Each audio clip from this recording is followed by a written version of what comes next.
Hi, I'm Micah Shilanski, and welcome to this episode of the FERS Federal Fact Check.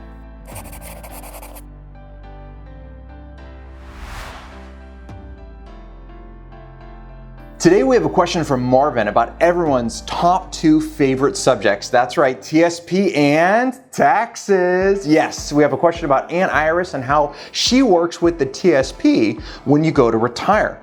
Marvin says, is the money I withdraw from my TSP in retirement all taxed as ordinary income, or the contributions I made as ordinary income and the earnings on those contributions taxed as capital gains? Thanks, Marvin. Marvin, that's a great question. That's kind of one we get from time to time. Now, remember, when we talk about tax planning, right, we go a lot into this in a program called that we put together a couple times a year. We get into a tax planning, and we get in tax planning, you have four different types of tax buckets. You have an ordinary income bucket, which is the worst type of tax to pay because it's the highest. That's the most taxes that you're gonna pay. Then you have a tax deferred bucket that you have where you're gonna put money in there and you're gonna defer paying taxes on it until a future time, and that's an example of your TSP account.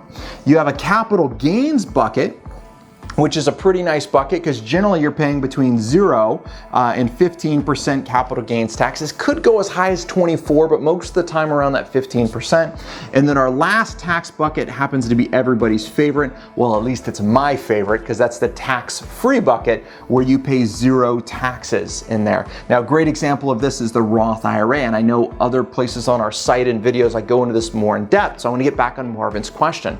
Now, with ordinary income taxes, you're going to pay between 0 and 37% as an ordinary income tax rate, depending on how much money that you make. Your TSP is a tax deferred investment. That means when you put money in there, you got a tax deduction, assuming you put it in the pre-tax section of the TSP, not the Roth, because the Roth would go down here. And if you put it in the pre-tax, the tax deferred, I got a tax deduction for that today, which is great.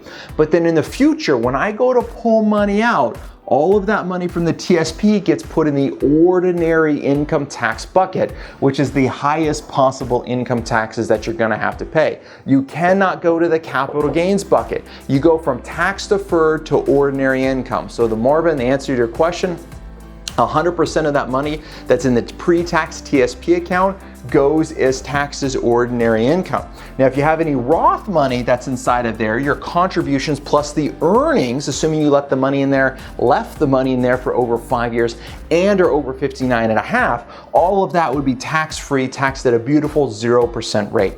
So I hope this helps answer your question. This is a great question because we need to think about tax planning. And I gotta say, this is one area that I find a big mistake with a lot of federal employees is they just dump all of their money into the TSP, which is a great thing, but they throw it all in a tax deferred side with no thought of what taxes are going to be in the future. So it's something you want to take a pause and look at. Maybe this is the best option for you. Maybe you should look at the Roth. Maybe there's another capital gains bucket that you should be looking at for a little bit more tax diversification. Marvin, I hope this answered your question, sir. Scroll down, leave me a comment. Let me know what you thought of the video. Let me know other questions that you have. We really appreciate all the feedback we get, and share this video with your friends and coworkers. We really love being able to get the word out and helping more federal employees. Until next time, I'm Micah Shilanski, and happy planning.